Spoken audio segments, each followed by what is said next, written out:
Nosso Deus e Pai, no nome amado do Senhor Jesus Cristo, nos apresentamos mais esta vez, Senhor. Mais uma vez, Senhor. Não sabemos quantas outras nos apresentaremos, Senhor. Mas o que sabemos, Senhor, é que pequenos grupos, Senhor, pequenos grupos desse exército da Tua Palavra, Senhor, têm se reunido e se apresentado diante de Ti, Senhor. Grupos escarnecidos, Senhor, grupos desprezados, Senhor. Pessoas incompreendidas, Senhor, porque simplesmente resolveram a crer em toda a Tua Palavra, Senhor. E as suas maneiras, os seus métodos, os seus modos sempre foram muito esquisitos, Senhor. Mas ainda assim, Senhor, nós temos recebido a sua forma de fazer as coisas, Senhor. Pedimos que o Senhor continue nos abençoando, Senhor. Que o Senhor haja aceitado esses cânticos cantados, Senhor. Que o Senhor haja aceitado cada corda de instrumento ferida, Senhor. Cada palavra falada nesses cânticos, Senhor. Que possamos levar, Senhor, com seriedade as coisas do Teu reino, Senhor. E peço, Senhor, misericordiosamente, Senhor, possa o Senhor ser comigo, Senhor, em prol do Teu povo, Senhor. Essas pessoas que aqui estão, Senhor, e algumas que possam estar do outro lado, Senhor, na internet, Senhor, de certo que elas não querem ouvir nada de mim, Senhor, não querem ouvir nada de um homem, Senhor. Elas querem porque estão com fome e sede de justiça, Senhor. Então atenda a elas, Senhor. Passe por cima das minhas falhas, das minhas misérias, dos meus erros, Senhor. O Senhor sabe, eu reconheço e confesso a minha miséria, o meu pecado, a minha incapacidade, Senhor. O Senhor bem sabe, Senhor, como eu tenho resistido em estar aqui num lugar como este, mas ainda assim o Senhor tem como que me empurrado, Senhor. E então eu continuo até o momento em que o Senhor queira, de alguma forma, Senhor. No nome do Senhor Jesus Cristo é a nossa oração. Amém, Senhor. Amém. Boa noite, irmãos. Em nome de Jesus, nós estamos contentes pela oportunidade de mais uma vez poder nos reunirmos, né, em torno da palavra de Deus. Nós temos sabido que o povo, a população, as pessoas, né, elas estão sempre se reunindo. Reunir é uma coisa típica do homem, né? Não só do homem, mas até certos animais, em sua maioria, né? Eles buscam estar reunidos em torno de alguma coisa. Os animais normalmente se reúnem em torno do alimento, né? Eles querem suas caças, suas presas, e aquilo faz com que eles realmente se reúnam, né? Mas os homens como um todo também buscam motivos para se reunirem, né?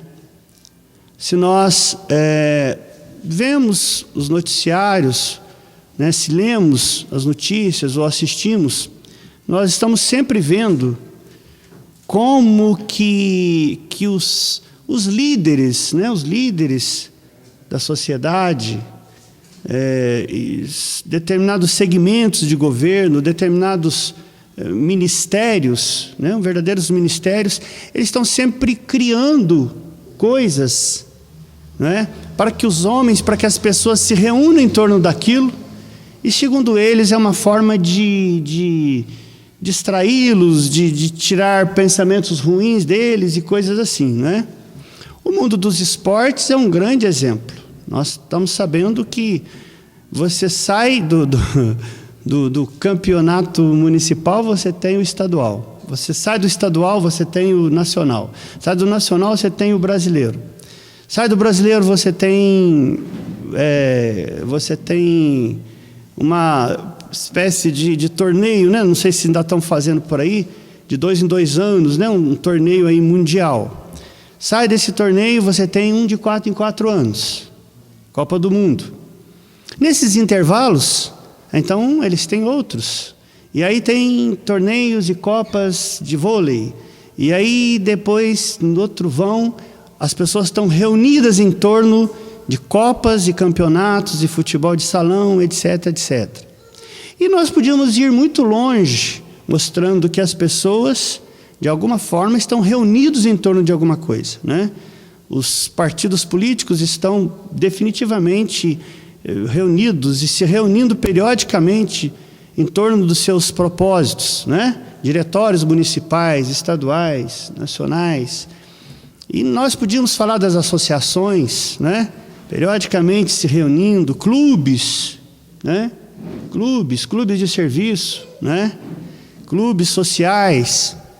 Percebam, e percebemos que as pessoas precisam se reunir em torno de alguma coisa que as agregue, que as aproxime, né?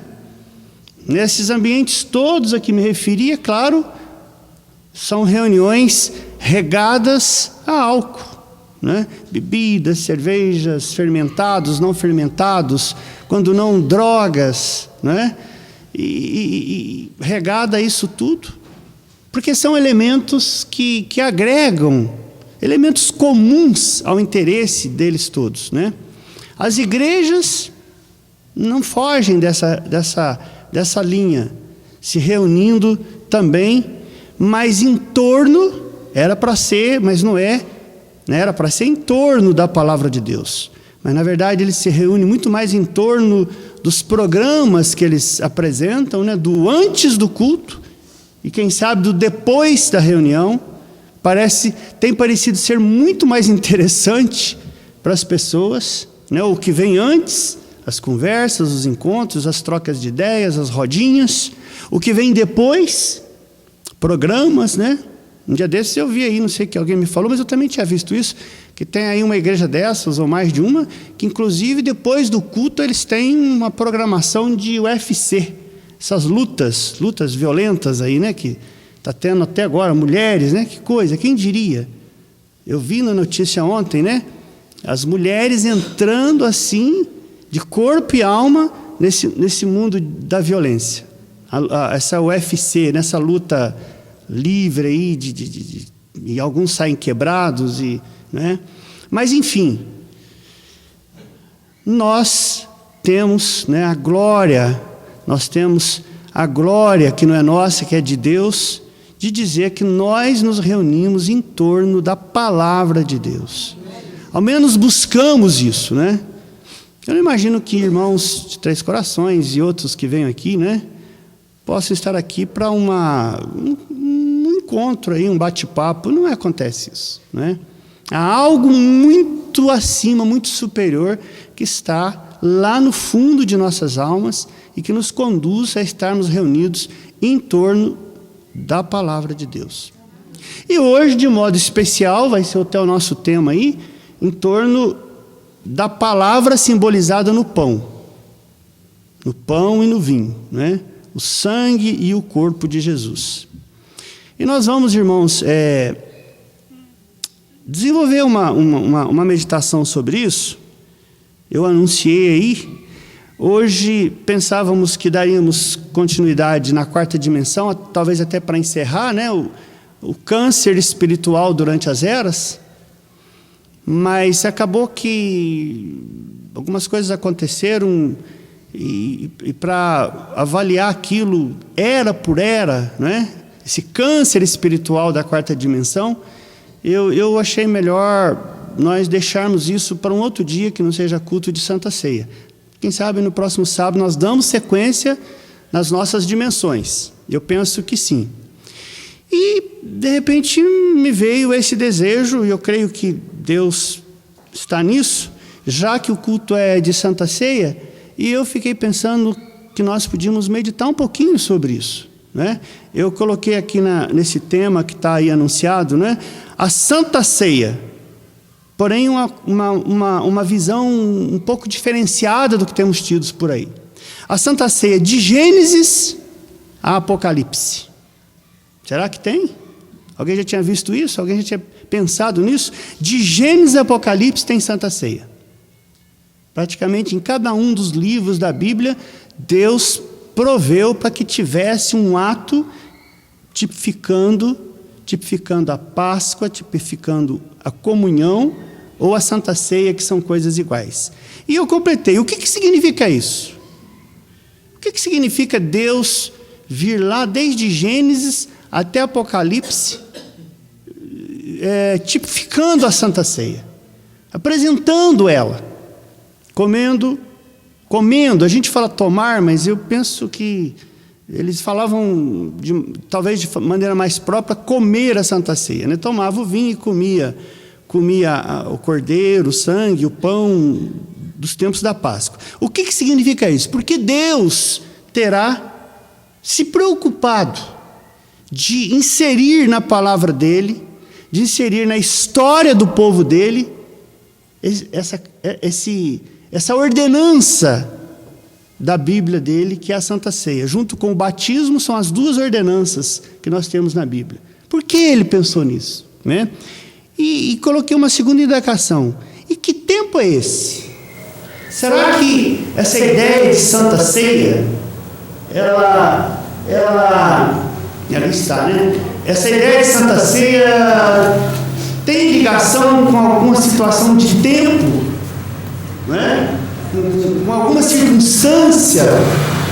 O que é que poderia estar por detrás, em termos temporais, da própria Santa Ceia? E nós vamos ver, né, para cortar, para quebrar um pouco até a própria rotina de dizer, hoje é culto de Santa Ceia, vou lá e vamos tomar Santa Ceia, comer o pão e tomar o vinho e cantar os hinos e ir embora. Mas há muito mais do que isso por detrás. Não só pelo significado, pelo sentido de Deus haver, de Gênesis a Apocalipse, já ir prefigurando a Páscoa, que é a Santa Ceia, que é a comunhão, como também as circunstâncias em que as Santas Ceias foram se realizando. Os irmãos vão ver que uma Santa Ceia, o tempo da Santa Ceia, mas presta atenção nisso, da Santa Ceia original, Santa Ceia com pão asmo, ou asa, com vinho original, vinho tinto, seco, fruto da vide, e mais o que? A bacia, o lava-pés. Terminando o ato de comer e tomar, o que Jesus fez? Cingiu o corpo com uma toalha e foi lavar os pés dos seus discípulos. Então, aí já começa uma coisa que diferencia, né? Não há Santa Ceia sem lava-pés. O diabo inventou isso. Depois da deturpação, Concílio de Nicéia para cá, ele foi fazendo os ajustes e mexendo na Santa Ceia, trocando o pão asmo por pão fermentado, por comilanças e outras coisas, né? E foi tirando, depois suco de uva no lugar do vinho, e muito mais ele cortou o lava-pés. Então hoje nós vemos coisa, no próprio romanismo, talvez, se fôssemos falar de forma objetiva, se aproxima mais do que o mundo protestantismo, porque ao menos uma vez por ano, na Semana Santa, o padre vai lá e lava o pé lá de algumas pessoas, né? Mas convém que se repita isso. Não há Santa Ceia bíblica sem esses elementos completos que Deus estabeleceu, incluindo o lava-pés, né? Então, eu comecei a pensar, aí eu fui estudar um pouquinho, pensar nisso, mas quando eu comecei a anotar algumas coisas, eu já fiquei um pouco desesperado, porque eu pensei que ia fazer uma meditaçãozinha rápida assim hoje, sobre isso, mas eu estou percebendo, estou sentindo, eu não sei, que provavelmente Deus nos dê uma pequena série sobre a Santa Ceia também. Só que evidentemente que se isso se confirmar, nós vamos fazer isso nos dias de Santa Ceia. Por quê? Porque os irmãos vão ver, nós temos aqui, olha, nós vamos falar da Santa Ceia lá no Éden, né? Claro que não hoje tudo. Nós vamos falar da Santa Ceia com Abraão,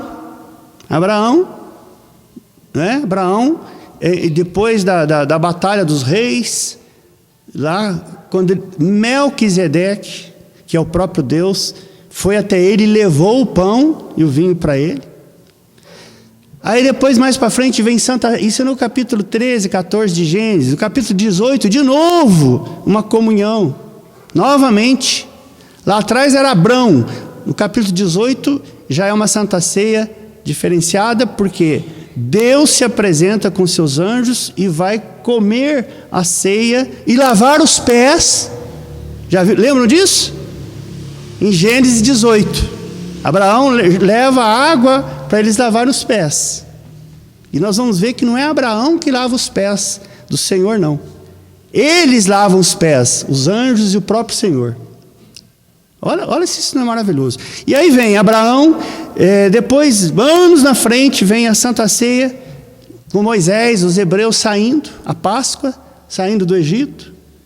Cada período desse, chamando atenção para uma situação muito delicada. A Páscoa, a saída, o comer do Cordeiro Pascal e tudo. Então está ali em Êxodo 12. Não é de Gênesis, Apocalipse que nós falamos? Então lá vem carne assada, pão ázimo, ervas amargas, Santa Ceia. Anos depois. Mas Deus diz, não vai parar não. Quando chega em Levíticos, ele estabelece para os judeus 3 festas, todas as 3 primeiras festas diretamente ligadas com a Santa Ceia.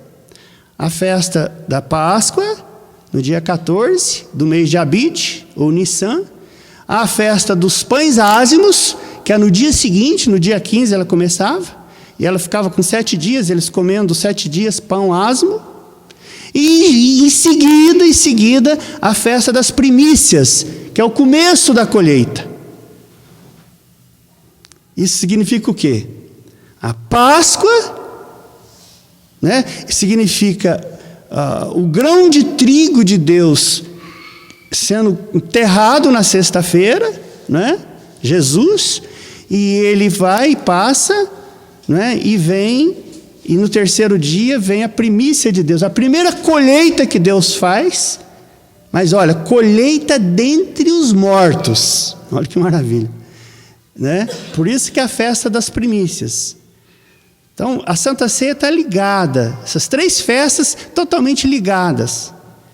Cada um desses casos com discussão ou discussões as mais importantes. Eu fico desesperado com esse negócio. Porque eu pensei, Senhor, era um negocinho lá para 10 minutos. Mas vai ser, mas acontece que, vejam vocês, então as 3 festas, falando da ressurreição, da colheita, Santa Ceia. Mais para frente, os anos vão passando, aí vem Josué. Josué, a hora que termina a batalha, termina a guerra do deserto, né? Aquela luta toda e todo o sofrimento daquele povo, quando atravessa o Rio Jordão, Deus abre o Rio Jordão para eles. Então, quando eles estão a um passo de galgar já, entrar em Jericó, veio na sua Bíblia, está lá, Josué 5, 6 e 7, lá está a Santa Ceia. Josué faz a como fala? Ele aqui fala, sumiu a palavra agora. Circuncisão, circuncisão, né, dos homens, porque eles, no deserto eles não tinham feito isso, os filhos dos falecidos, faz a circuncisão, que é um sinal, em seguida, Santa Ceia, vão tomar a Santa Ceia, e quando eles terminam de tomar a Santa Ceia, os irmãos vão ver, quando eles terminam de tomar a Santa Ceia, comer pão ázimo e tal, e aí eles já comem o fruto da terra, já come espigas tostadas, o maná até Deus para de jogar o maná a partir dali. Em seguida que eles tomam a Santa Ceia, isso é muito maravilhoso. O próprio Deus vem lá, o comandante dos exércitos, Josué 5, vem se encontrar com eles. Exatamente como foi Melquisedeque lá atrás. Depois que nós vamos chegar lá. Aí, ó, tá vendo? O nosso pessoal já está até apresentando as escrituras aí, né? veja exatamente como aconteceu com Abraão depois da batalha, da luta. Melquisedeque, Deus, veio trazer a Santa Ceia para ele. Que coisa. Josué, a mesma coisa. Depois da batalha, daquela batalha ferrenha, deserto e tanta coisa, e tanta gente morreu, e tanto. Na hora que está chegando na terra prometida, e ele toma a Santa Ceia, e o Melquisedeque, é o mesmo Melquisedeque, o comandante dos exércitos, vem e se encontra com Josué. Vem receber o povo. Preste atenção nisso. Depois da Santa Ceia, depois de uma Santa Ceia dessas, o grande comandante vem receber o povo dele. Aí já começa a aparecer coisas diferentes na Santa Ceia. Nós vamos ver Gideão tomando a Santa Ceia ali com Gideão, a viúva de Sarepta, o rei Ezequias, mais para frente, restaurando o templo, restaurando a Páscoa, e Santa Ceia, Esdras depois do cativeiro, e a Santa Ceia está ali, que coisa. Jó, finalzinho de Jó, passa o que tem que passar, né? Como é que o povo fala? Come o pão que o diabo amassou, é assim, sargento? Sofreu, mas sofreu. Quando chega no capítulo 42, ele toma a Santa Ceia com a família dele. Oh, glória a Deus! Muito bom demais. Vamos ler a Bíblia? Da Santa Ceia. Mateus 26, 17, 30. Seus irmãos, leiam esse texto de Mateus, depois vocês podem se sentar. Mas eu não vou, irmãos, naturalmente eu não vou meditar aqui hoje sobre todos esses segmentos da Santa Ceia de Gênesis e Apocalipse. Porque nós vamos ver que ela vai terminar lá em Apocalipse. Ela vai terminar na Era de Laodiceia, o último versículo de Laodiceia, Jesus fala da Santa Ceia, da Era de Laodiceia. E lá no capítulo 19, as bodas do Cordeiro é o que, irmãos? Santa Ceia. A Santa Ceia começa em Gênesis, viu, irmão Toquinho? E termina em Apocalipse. Se você estiver em Gênesis, você vai chegar em Apocalipse. Se não tiver, não vai tomar Santa Ceia em Apocalipse. Que coisa, hein? Ora, Mateus 26, 17, 30 é a Santa Ceia, a última ceia que Jesus tomou com os discípulos. Ora, no primeiro dia dos pães ázimos, isso aqui é o dia 14 do mês de Abide, para eles, é o início da primavera, vieram os discípulos a Jesus e perguntaram: onde queres que façamos os preparativos para comeres a Páscoa? Respondeu ele: ide à cidade a um certo homem e dizei-lhe: o mestre diz, olha o que acontece, o meu tempo está próximo. Ele ia tomar a Santa Ceia e dizia: o tempo dele está próximo. Um povo que está tomando Santa Ceia original no planeta no século XX, sabe que o tempo está acabado. Tem um povo que sabe. O mestre falou isso: o meu tempo está próximo. Em tua casa celebrarei a Páscoa com os meus discípulos. Essa casa aqui é a casa de Marcos, viu? Da mãe de Marcos, se eu não me engano. E os discípulos fizeram como Jesus lhes ordenara e prepararam a Páscoa. Quando, irmãos?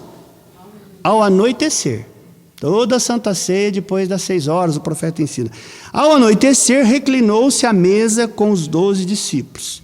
Enquanto comiam, disse: em verdade eu vos digo que um de vós me trairá. E eles um de vós me trairá. Veja que o tempo da Santa Ceia originária é o tempo de gente misturada de traição espiritual. Muita gente não vai aguentar. Vai chegar na Santa Ceia, mas depois dela, chegar perto aqui, mas depois não vai aguentar mais. Judas fez isso. Um de vós me trairá. Versículo 22. E eles, profundamente contristados, começaram cada um a perguntar-lhe: porventura sou eu, Senhor? Respondeu ele: olha quem é o traidor, o que mete comigo a mão no prato. Esse que fica perto de mim, esse que fica para lá e para cá, fica rodeando e não sai, vai na igreja. Mas esse acaba traindo, viu? Que coisa. Em verdade, o Filho do Homem vai, conforme está escrito a seu respeito.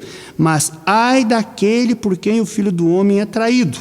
Bom seria para esse homem se não houvera nascido.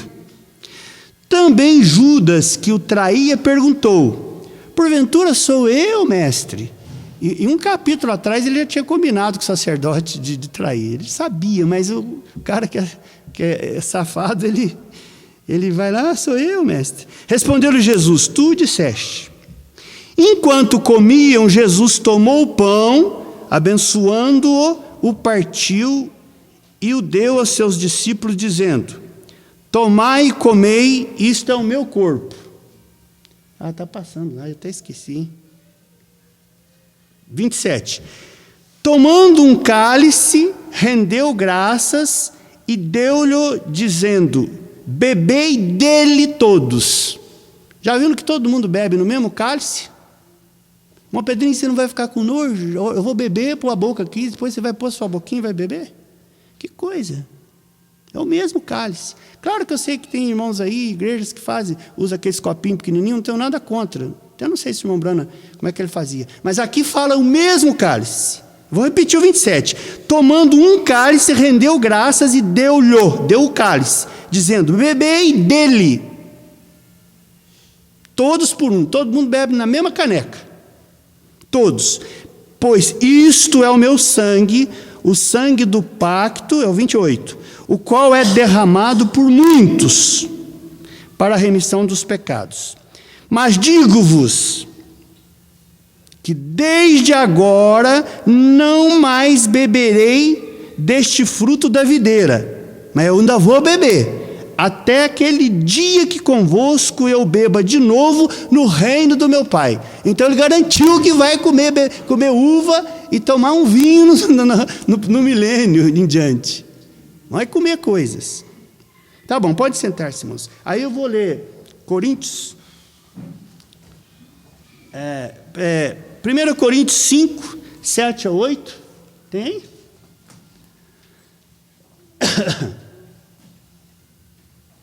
5, 7 a 8. 7 e 8. Tem não? Não tem problema. É 2 versículos só. Alimpai-vos, pois, do fermento velho, para que sejais uma nova massa, assim como estáis sem fermento, porque Cristo, nossa Páscoa, foi sacrificado por nós. Por isso façamos a festa, não com o fermento velho, nem com o fermento da maldade e da malícia, mas com os ázimos da sinceridade e da verdade. Nada de fermento na Santa Ceia, nada de fermento no pão da Santa Ceia. Isto é demoníaco, isto é romanismo, isto é concílio de Nicéia, isto é câncer das eras. Nós vamos ver isso, né? O pão com fermento, lá começou com a hóstia, lá em 325, e ele veio vindo tal, até que eles colocaram pão com fermento. Não tem problema não. Não tem problema não, mas tem problema, porque o fermento, Paulo está falando, e Jesus fala em várias situações, o fermento é o símbolo do pecado. Um pouquinho de fermento leveda toda a massa. O fermento dos fariseus, do farisaísmo, da hipocrisia, da mentira, Jesus dizia. Mas as igrejas, não tem problema não, pode comer o pão da padaria mesmo. E agora, Hebreus 7, o 9 e o 10. Talvez esteja por sem aí, né? Esse Hebreus 7, 9 e 10, irmãos, eu vou ler isso, vou fazer uma pequena aplicação, mas eu garanto que eu não sei direito o que eu vou estar falando. Porque eu ainda quero muitos falar sobre isso no futuro. E por assim dizer, Hebreus 7, 9 e 10. E por assim dizer, por meio de Abraão, lá atrás, quando Abraão pagou os dízimos para Melquisedeque, lá no capítulo 13 de Gênesis, Abraão pagou os dízimos para Melquisedeque. Aí Paulo fala, por meio de Abraão, lá atrás, Levi, centenas de anos na frente, que recebe dízimos, Levi também pagou o dízimo. A Bíblia, Paulo está falando que o Levi, lá centenas de anos na frente, pagou dízimos, quando Abraão pagou os dízimos dele para Melquisedeque. Vocês estão entendendo isso? Que coisa gloriosa. Levi, que era um levita, que recebia dízimos, pagou dízimos lá quando Abraão pagou os dízimos para Melquisedeque. Mas Levi nem existia, isso aconteceu quantos anos depois? Se Levi pagou os dízimos através do ato de Abraão lá atrás, a Bíblia está falando isso. Nós também teremos que ter tomado Santa Ceia com cada dia que essa Santa Ceia aconteceu lá atrás, de Gênesis e Apocalipse. Vocês creem nisso? Porque está dizendo isso aqui. Porquanto ele estava ainda nos lombos de seu pai, o Levi, quando Melquisedeque saiu ao encontro de Abraão. Esta é uma coisa muito, muito, muito gloriosa, mas eu não vou além disso aqui não, porque a gente vê o profeta de Deus falar assim: você estava lá, no Monte Sinai, você estava com Moisés. Vocês já viram isso? Você estava lá. Você fala, mas como que eu estava lá, Senhor? Eu não posso entender isso. Mas o profeta mostra que você estava com Moisés, você estava com Abraão, que nós estávamos em toda a história do povo de Deus. Por quê? Porque nós vínhamos de muito antes disso. Nós estávamos na mente, nos pensamentos de Deus, antes mesmo dele formar o mundo. Somos simplesmente pensamentos de Deus manifestados para um propósito transitório aqui. Não podemos compreender isso com facilidade, mas nós temos certeza que cremos nisso, porque aqueles que não estiveram lá, nesses episódios bíblicos, de alguma forma, de algum modo, espiritualmente falando, não tiveram lá em Gênesis, aqueles que não estiveram no pensamento de Deus para a predestinação e eleição, eles não vão estar na última Santa Ceia. Aqueles que não estiveram na primeira não vão estar na última, que é em Apocalipse. O Mombrana, o profeta falou, olha, não queira compreender bem isto, porque as nossas mentes não estão abertas o suficiente para tanto. Mas nós vamos compreender isso. Nós vamos ver como é que Deus lida com essa coisa, né? Mas nós já sabemos, se Ele falou que foi assim, o povo dele crê e pronto, acabou, né? Acabou. Eu só quero dizer isto, em todos esses episódios de Santa Ceia, de Abraão, lá no Éden, quando Deus pôs a pele do cordeiro pascal nas costas de Adão e Eva, sangrando, né? De alguma forma nós estávamos naquilo, né? Desde o Éden, com Abraão, as festas, Josué, Gideão, viúva de Sarepta, Ezequias, a restauração, Esdras, em todas essas circunstâncias, de alguma forma, se nós estivéssemos vivendo lá, nós estaríamos exatamente ali do lado de Abraão. Se você está aqui hoje, buscando tomar a Santa Ceia no seu formato original, com pão asmo, pão puro, trigo, água e o vinho, e lavando os pés, se nós estamos fazendo isso aqui hoje, é porque se estivéssemos fisicamente lá, nós estaríamos fazendo exatamente aquilo que os filhos de Deus fizeram lá. Isso é bom demais, é muito bom.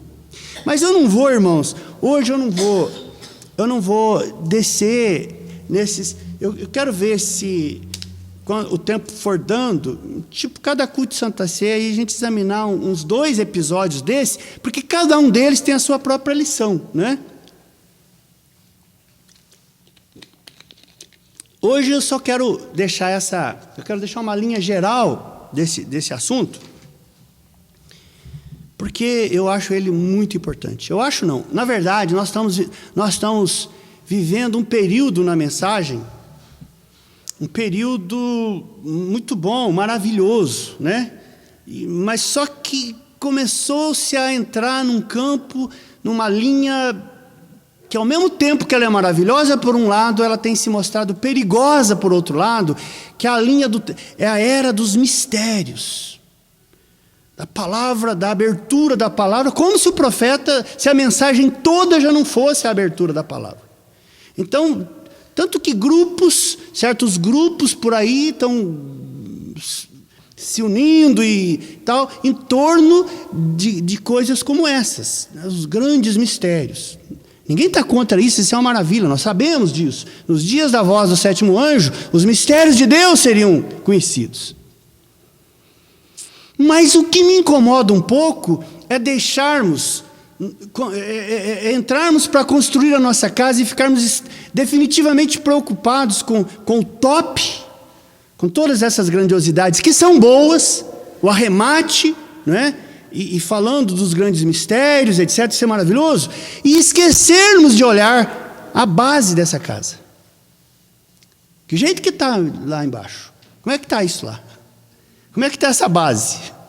Né? Como é que está a base dessa casa, dessa construção, desse edifício, de toda essa grandiosidade dos mistérios e tudo mais?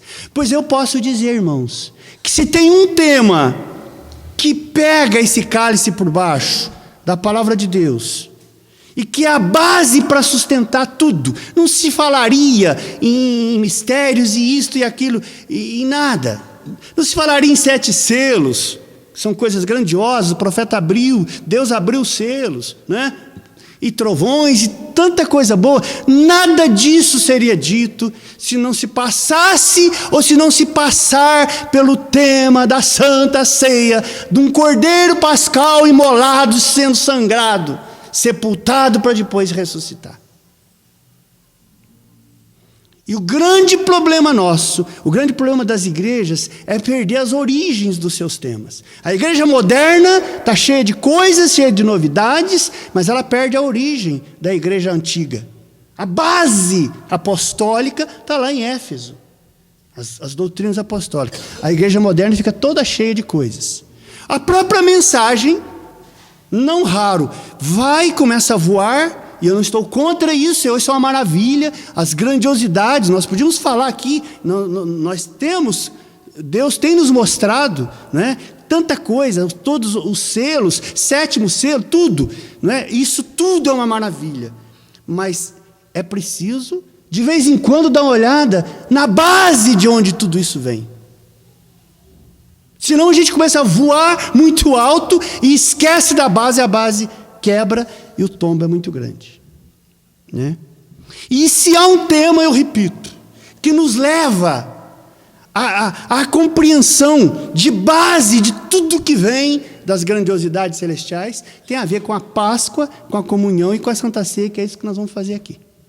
Que não é comer um pedacinho de pão e nem tomar um golinho de vinho só. Por que eu estou dizendo isso, irmãos? Nós vamos ver, eu já comecei a mostrar, dei algumas dicas. Em seguida a Santa Ceia, aliás, nós vamos já dando algum adiantamento, o profeta fala isso em Quem é este Melquisedeque? Eu não estou falando isso de mim, viu, irmãos? O irmão Brana pregou 4 mensagens sobre comunhão, quem é este Melquisedeque, e outras tantas que ele fala sobre isso. Em seguida da batalha, daquela briga de Abraão enfrentando com criados, empregado de casa, gente que foi criado na casa dele, 300 e poucos, igual Gideão. Não sei como é que ele enfrentou. Um pedaço de cabo de vassoura, certo? Você pega aí cabo de vassoura, você pega cabo de enxada, sei lá o quê. E enfrentou os reis em uma batalha ferrenha, talvez a primeira guerra de que a Bíblia dá notícia. Terminada aquela guerra, aquela batalha, aquele sofrimento todo, que ele foi lá para libertar Ló. A hora que ele terminou, que estava cansado, achando que não voltava mais, é nesse momento que o Melquisedeque chega para ele e fala: quero tomar a Santa Ceia com você. Vocês creem nisso? Amém. Tem alguém sofrendo aqui nessa era? Tem alguém com problema de casa, com marido, com filho, com bebida, com problema financeiro? Tem alguém vivendo desesperadamente aqui nesse tempo? Eu creio que todos nós. Tem alguém guerreando com os 4 reis, os reis com exército, com arma, com espada, e o Abraão com os empregadinhos dele lá, com os A Bíblia fala que armou eles, não fala com que arma, mas certamente eles não eram guerreiros, eles não eram soldados. É com cabo de vassoura, com pedaço de pau, pega aí o que tiver, nós vamos para lá. Do jeito que Davi lá na frente foi no nome do Deus dos exércitos e derrotou Golias, os empregados do Abraão falaram: eu não sei que jeito, mas nós vamos lá no nome do Deus dos exércitos. 300 empregados, 300 criados foram lá, enfrentaram e trouxeram os despojos. Trouxeram os despojos lá daquelas guerras, enfrentando 4 ou 5 reis e reinos treinados. E a hora que ele terminou aquela batalha, a hora que acabou, e o Melquisedeque só espiando, falando nada, deixa ele. Alguém que estivesse olhando de lá, se soubesse que o Abraão era da turma, do time do Melquisedeque, ia falar: mas ô Deus, Melquisedeque, por que você não arma esse pessoal? Põe umas espadas, põe uns negócios melhores, umas lanças, né? Negócio. Mas agora esse pessoal com um pedaço de pau, esses empregadinhos enfrentar os reis. Mas o Melquisedeque sabia: o meu povo enfrenta suas lutas não com base em carros e cavalos. Uns confiam em carros, outros em cavalo. Mas o meu povo faz menção do meu nome. Há um povo na terra que confia não nos carros, nos cavalos, não nos salários, não nas casas, não nas grandiosidades, não na saúde, mas é um povo que faz menção do nome do Senhor Jesus Cristo. É assim que o timinho do Abraão enfrentou. E esse povo sabe, esse povo crê que depois dessa batalha, depois dessa luta ferrenha, viu, irmã Terezinha, estão enfrentando aqui, cada batalha é maior do que a outra. Você sai de uma, começa a outra, você sai de uma, começa a outra. Se é um povo na terra que está sofrendo, é o povo desta mensagem. Sofrendo, mas sofrendo. Sofrendo, mas sofrendo. Mas pergunta para eles se eles querem desistir. Alguém quer desistir aqui? Falar: não. Eu não tenho armas, eu não tenho carros, não tenho cavalo, eu não tenho nada. Mas eu aprendi uma coisa com o profeta do século 20: é o nome do Senhor Jesus Cristo. Aí você vem tomar a Santa Ceia. Aí quando você termina, ele vigiando o Melquisedeque, a hora que você termina, ele fala: agora vem cá, vem tomar a Santa Ceia comigo aqui. Melquisedeque, o rei de Salém, aquele que não tinha pai nem mãe, aquele que não tem começo e nem fim, é o próprio Deus, numa teofania. Mas nem é hoje para isso. Eu só quero que os irmãos percebam que tem um acontecimento grandioso ligado à Santa Ceia em cada uma das circunstâncias que teve Santa Ceia, de Gênesis a Apocalipse. Grandioso. Se eu pudesse dar um pulo lá na frente, eu não precisava falar. A mesma coisa aconteceu com Josué, que eu já falei. Lá na frente, Jesus acabou de tomar a Santa Ceia, já tinha sido traído, foi preso, julgado na quinta-feira para sexta, e já foi para onde? Foi para o Calvário. Tomou a Santa Ceia para morrer. Os discípulos tomaram com ele, morreram com ele. Claro que no começo estavam com medo. Mas eu pergunto uma coisa: no domingo de manhã, o que Jesus fez? Madalena, Pedro, mais não sei quem ali no cemitério e tal. Então, ele conversou, ninguém viu ele, o anjo falou: não, ele já foi para lá e tal.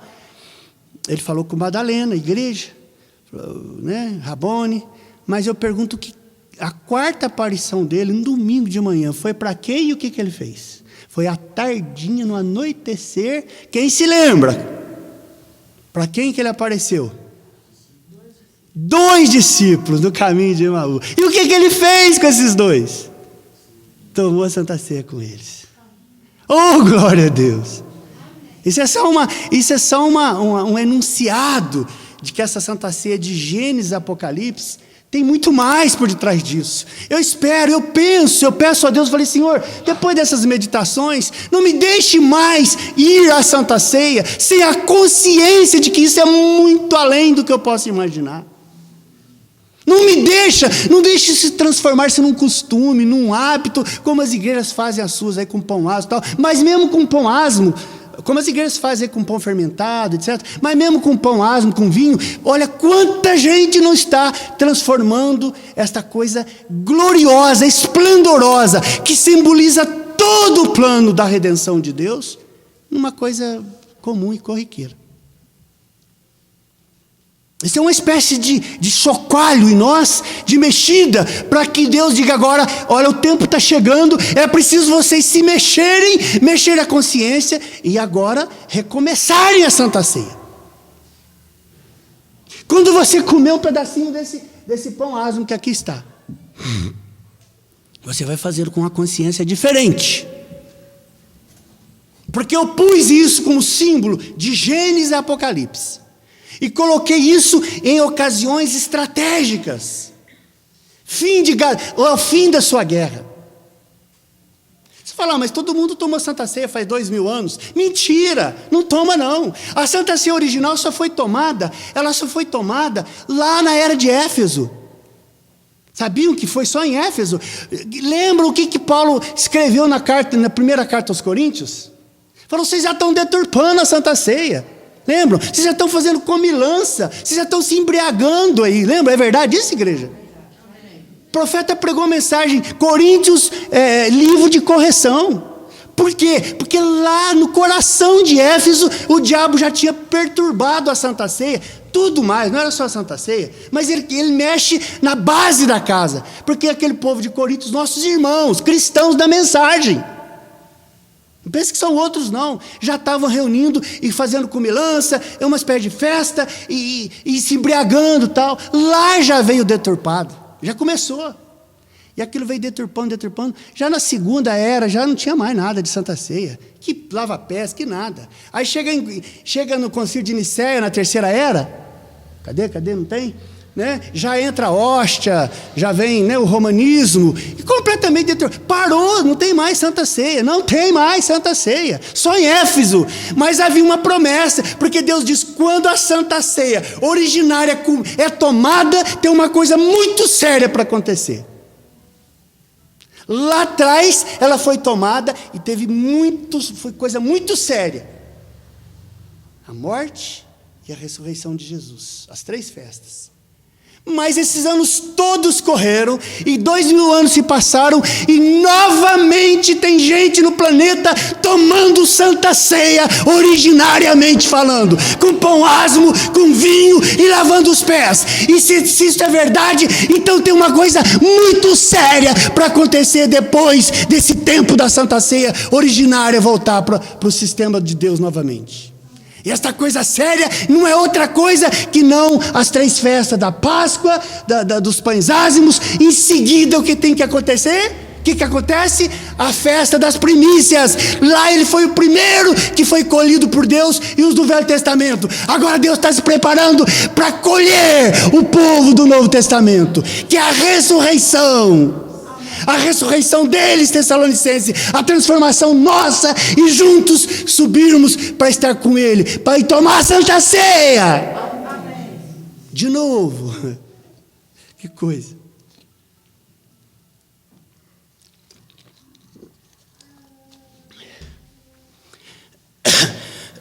Quando você pega um pedacinho de pão desse, o pastor orou, abençoou, tomou vinho, sangue. Jesus disse, eu sou o pão da vida, a minha carne é comida. Eu estou falando de João, capítulo 6 de João, só lê em casa depois. Meu sangue é bebida. Foi quando o povo se afastou dele. Quem não comia minha carne, não bebeu meu sangue. Aí eles falaram, mas que maluquice essa mensagem desse profeta Jesus aí. Foram embora dele, são uns poucos que ficaram. Mas ele disse, tem que comer a minha carne. Quando ele põe isso aqui para você comer? Por que, irmãos? Porque o diabo levou o pão fermentado para as igrejas por aí, para a era de Laodiceia. O que o fermento faz? Esses dias eu fui comer o pão da tia Sentina, tia Vicentina. É muito bom, vou dar a receita para vocês, tá? É um pão comum mesmo, pode ser, viu, meu Pedrinho? Pão já do um dia passado, você finca um garfo nele assim, liga a coisa do fogão a gás e passa ele assim, ó, começa a passar assim, vai virando, viu? Passa, vira. Não deixa queimar não, viu? Vira, mas tem que deixar um tempinho bom, viu, irmão Toquinho? Vai gastar um pouco mais de gás, viu? Mas assim, vai passando. Aquilo fica uma maravilha, né? Mas quando eu estava fazendo um dia desse, eu acho que eu comecei a pensar um pouco nisso, foi nesse dia. Porque aquele pão bonito, né? O pão fermentado, eu pus o garfo lá, e depois que ele vai esquentando, o que acontece? O que sobra? Fica aquele oco. Ele fica lá por dentro, não tem nada. Não tem nada. O fermento, a massa, eu não sei exatamente as reações químicas, mas acontece que você percebe que o pão fermentado, ele cresce, né? É próprio para isso, para ele crescer, ficar bonito, né? Ficar bonito. Feito as igrejas, igrejas crescidas, cheias de gente, hein? Igrejas bonitas, aquele pão bonito, né? Mas quando você olha, já que é pão fermentado, quando você olha por dentro do pão, por dentro da igreja, dessas igrejas por aí, porque a Santa Ceia deles é com pão fermentado, isso simboliza o que eles próprios são. Eles simplesmente são um negócio oco. Eles têm muita aparência de pão bonito, mas por dentro não tem vida espiritual. Não tem vida espiritual. As irmãs, as mulheres usam qualquer tipo de roupa, usam qualquer tipo de cabelo, todo mundo vai a qualquer tipo de programa, todo mundo faz exatamente o que quer. Tem religião para todos os sabores, como nós falamos aí do sábado passado. Sabor framboesa, sabor, todo tipo de maracujá. Tem religião para escolher o que quiser, para adaptar-se ao estilo de vida de cada um.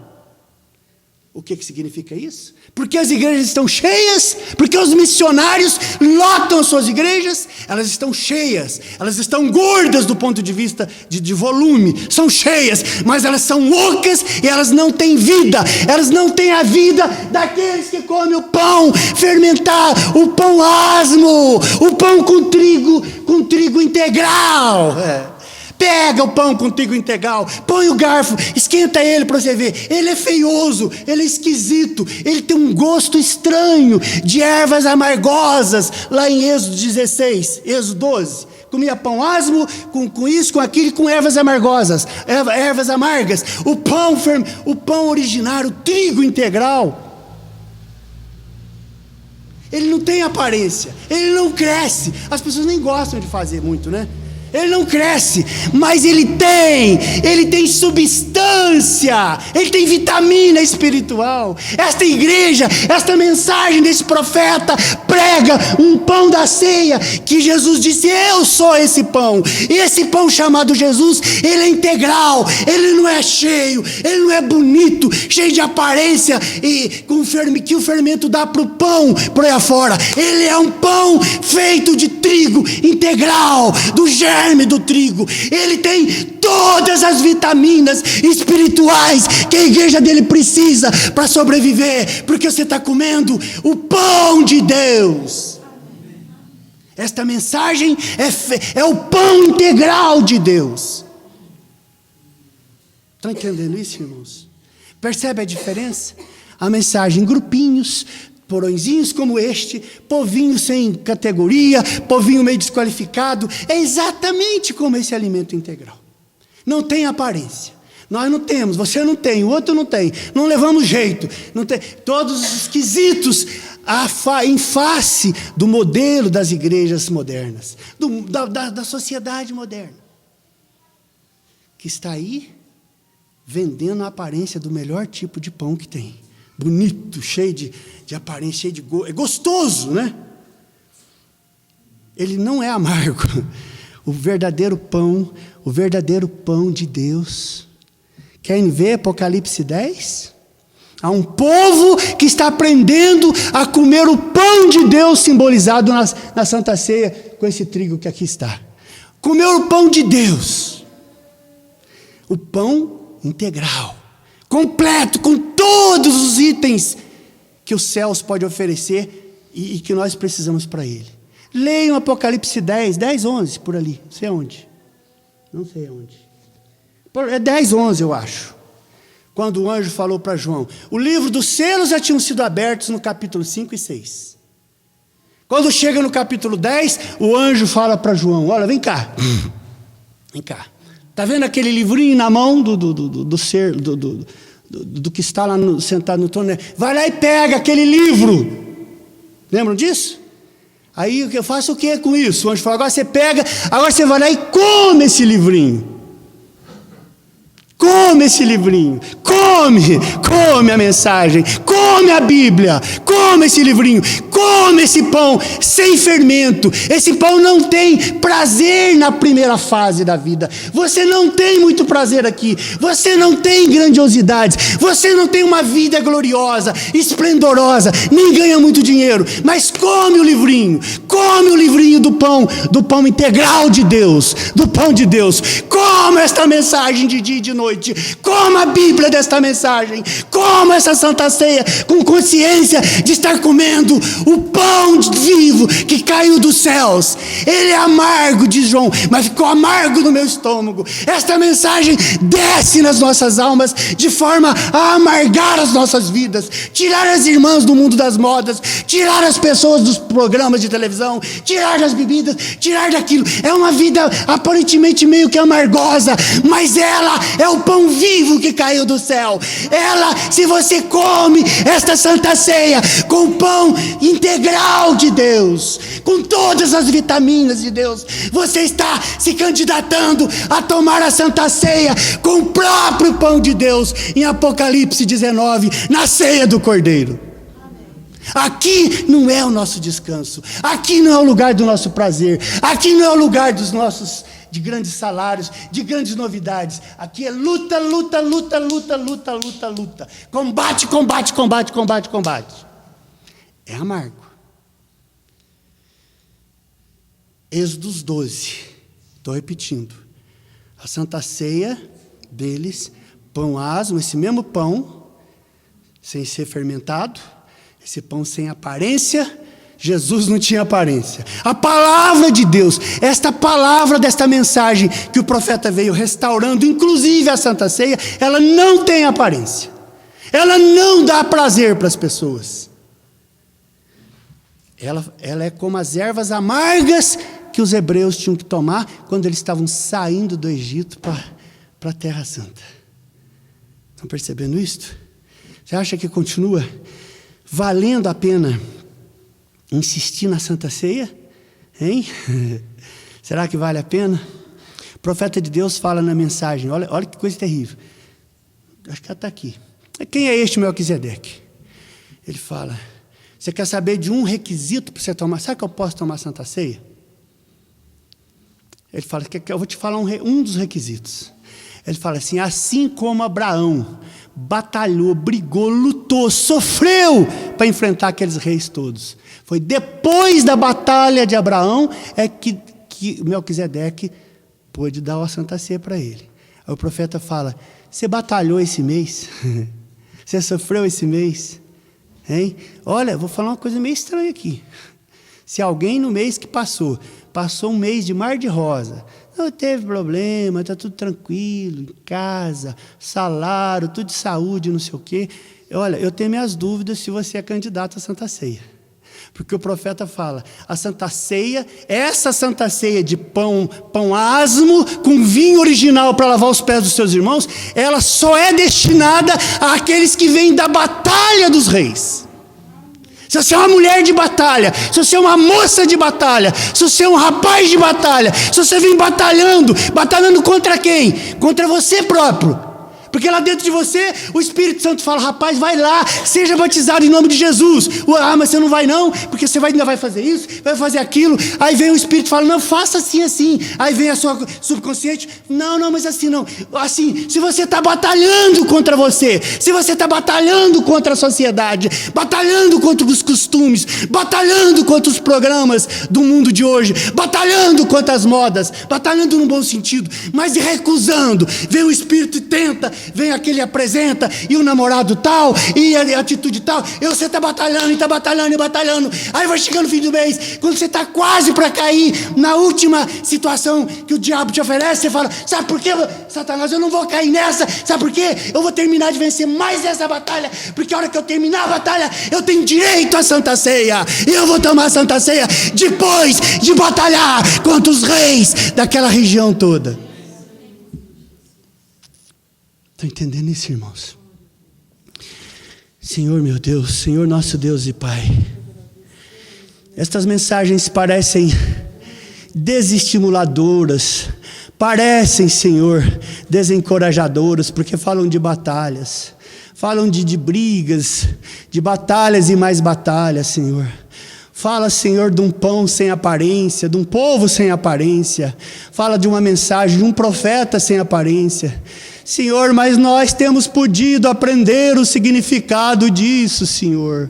O teu povo tem aprendido a significado, aprender o sentido do significado, Senhor, da essência, Senhor, que é a tua palavra, Senhor. Da essência do pão asmo, Senhor, com o trigo integral, Senhor.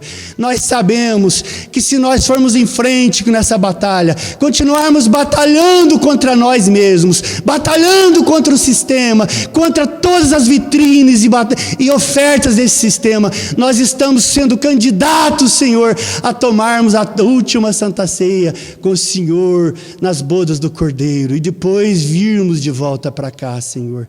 Ajuda este povo, ajude essas pessoas aqui, Senhor. Pode haver uma ou outra, eu não sei, Senhor, aí do outro lado dessas câmeras, que também esteja nessa mesma compreensão, Senhor. Pessoas que têm, Senhor, voluntariamente escolhido, Senhor, viver uma vida de combate, de batalha. Combati o bom combate, guardei a fé. Oh, meu Deus, um povo de batalha, Senhor, de briga, de luta, Senhor, guerreiros do Senhor dos exércitos, Senhor. Esse povo, Senhor, é um povo que não vai se entregar, Senhor. Nada na vida vai fazê-los desistir, Senhor. Ajude-os, portanto, Senhor, porque nós temos esse conforto no fim de cada batalha do nosso dia a dia, cada batalha da nossa semana, do nosso mês. Nós temos promessa que o Senhor Melquisedeque vem trazer a Santa Ceia para nós, e o seu companheirismo, e a sua colaboração, e a sua parceria. Então nós estamos prontos para o próximo mês, e vamos tudo de novo, até um dia, porque vai ser o último dia, e esse último dia vai apontar para a Santa Ceia nas bodas do Cordeiro, Senhor. Em nome do Senhor Jesus Cristo, nos ajuda, Senhor, me perdoa onde tenho falhado nisso, Senhor, em nome do Senhor Jesus Cristo. Amém, Senhor, amém.